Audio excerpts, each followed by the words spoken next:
Hello guys, welcome back. তো অনেক দিন বাদে দেখো একটা রেসিপি নিয়ে তোমাদের কাছে চলে এসেছি। সেটা হচ্ছে একদম টেস্টি টেস্টি ইয়ামি নরম তুলতুলে একদম 15 মিনিটসে হয়ে যাবে কাপ কেক। তো দেখো প্রথমে আমি ডিম নিয়ে নিলাম দুটো, মানে টেম্পারেচার রুম টেম্পারেচার থাকা দুটো ডিম নিয়ে নিলাম। তারপরে দুটো ডিমের সঙ্গে তুমি 1/4 কাপ চিনি দিতে হবে। মানে কিন্তু আমি যেহেতু চিনিটা একটু কম দিয়েছি, কারণ আমরা একটু চিনিটা কম খাই, তার সঙ্গে ঠিক সেম পরিমাণে 1/4 কাপ মতনই তোমাকে দিয়ে দেবে তেল। আমি কিন্তু তেলের পরিমাণটাও আমি কম দিয়েছি, কিন্তু দেখো আমার কিন্তু তাতে কিন্তু কোনো প্রবলেম হয়নি।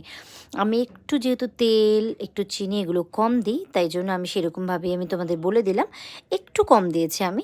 যাই হোক, এবার এমনভাবে এটাকে মিক্স করতে হবে যেন চিনিটা পুরোপুরি গলে যায়। খুব ভালোভাবে এটাকে কিন্তু বিট করতে হবে সুন্দরভাবে। তারপরে দেখো আমি ময়দা নিয়ে নিয়েছি একদম 1 কাপের থেকে সামান্য একটু কম, সেটা দেখতেই পেরেছো হয়তো। দিয়ে সেটার ভিতরে এটাকে একটু সুন্দর করে এটাকে ছেঁকে নিতে হবে। এর মধ্যে একটু বেকিং সোডা আর বেকিং পাউডার দিয়ে দিতে হবে। বেকিং সোডাটা হচ্ছে একদম পিঞ্চ অফ একদম বেকিং সোডা, আর বেকিং পাউডার দিতে হবে 1/2 চামচ।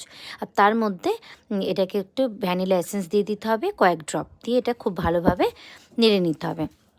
মানে খুব যে জোরে জোরে তাড়াতাড়ি করে মানে বিট করার দরকার নেই, খুব সুন্দরভাবে এটাকে করতে হবে।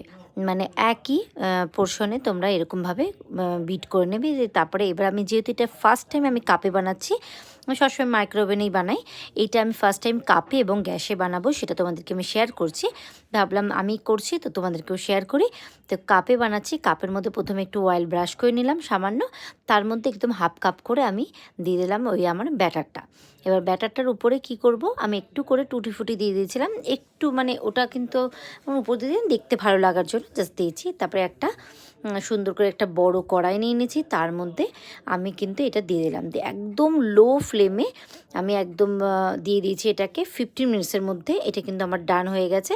আর একটা আমি কাচের লিড দিয়েছি, তাহলে দেখতে ভালো লাগবে, মানে কি সুন্দরভাবে হচ্ছে দেখা যাবে।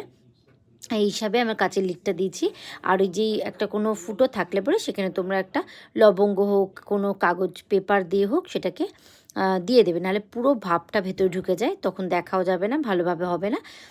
এই দেখো আমার কিন্তু তোমাদের সঙ্গে কথা বলতে বলতে কিন্তু আমার কিন্তু কেক রেডি। মানে কি সুন্দর ফুলে একদম অর্ধেক থেকে পুরো ফুল হয়ে গেল না।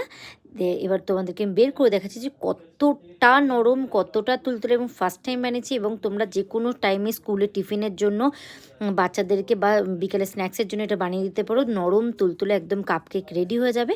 তো কেমন লাগলো আমার এই রেসিপিটা, একদম তুলতুলে নরম কাপকেকটা? যদি ভালো লেগে থাকে লাইক শেয়ার কমেন্ট করতে একদম ভুলো না। তো এখন মতো টাটা, আবার কোনো রেসিপি নিয়ে চলে আসবো তোমাদের কাছে। তো কেমন লাগলো প্লিজ জানিও কমেন্টে। তো বাই বাই।